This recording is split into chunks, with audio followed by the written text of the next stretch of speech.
Peuple congolais, bonsoir. De partout, bino boza. To pensi bino mbote ya bien. Boza la bien. Nzamba pesa bino bokasi. Bokasi pena ya bien.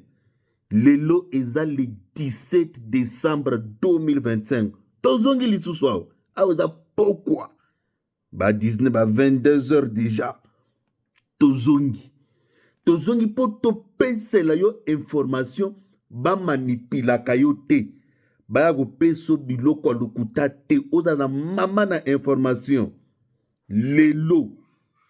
Milulu minene esalamaki na Maison Blanche autour du vice-président Didier Vance.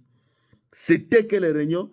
C'était les réunions avec tous les services de renseignement qui étaient venus donner leurs rapports auprès du vice-président pour une orientation et une décision. Oyo kite. Je sais que Betranga Lisolo va se retirer. Te yoka kotoyo. Réunion moko ya munene kotaki lelo na Maison Blanche autour du vice-président des États-Unis. Réunion ezalaki nini?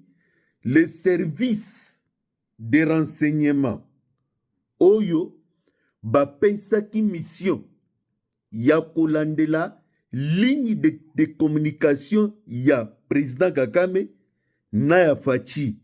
Oyebi bien que quand un président américain arrive sur le territoire américain et le Kwaliboso, les États-Unis ont toujours pris en compte toutes les lignes téléphoniques.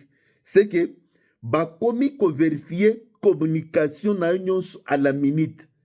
Maintenant, quand vous arrivez sur le territoire américain, bango basala la méthode ya renseignement électronique, on commence à contrôler votre communication. Tant que Fatina Kagame ba komi na États-Unis pour signer accord ba signaki oyo, les États-Unis d'Amérique avaient pris en compte leurs lignes téléphoniques. Maintenant, tous les services qui contrôlaient une ligne wana nde ba déposer rapport na bango lelo auprès du vice-président. Bandeko, nabi makambo eza bien. Match eza makasi. Sur base rapport koti lelo.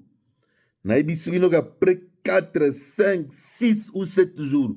Bokoyoka ba biloko ba sanction moseko bima. Retrait au vire le côté.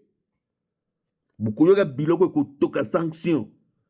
Il se pourrait que on a découvert qu'il y a des communications suspectes et des communications secrètes et des communications de problèmes que l'un de ces deux présidents a effectué, voire même avec le monde des terroristes.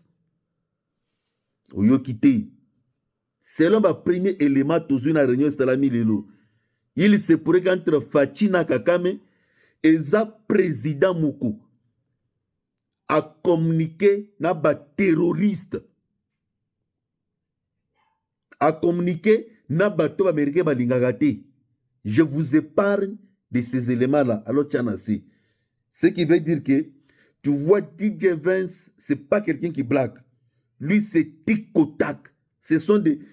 Donc, les Américains voient en lui quelqu'un de trop dur plus que John Kennedy. Tchanasi. Les Américains ne blaguent pas. Les Américains, quand tu collabores avec eux, ils prennent en compte tous les éléments et tous les détails. Makamna ne bandité, makamna ne bandité. Omoni, makamna ne bandité. On va recevoir les opposants, non? Si on a pour les sous le service de renseignement et déposer rapport. Les États-Unis trouvent suspect et les mesures urgentes seront prises. Boyoga d'ici 3-4 semaines ba mesure. Bino bo sakanakana américain. Ok au signé accord aux zongi au salé mutu mangonga. Ça va? Il faut t'assumer devant l'histoire. Ce qui tala mbonda pe ce qui beti makasi et tobokaka ezala prêt pour na toboka. Batangi pe comme no togene bokakami zela. Bino boza agité bo zela. kobetana masolo ya Uvira ba se retire ngai biso tokuna te makambo elingi banda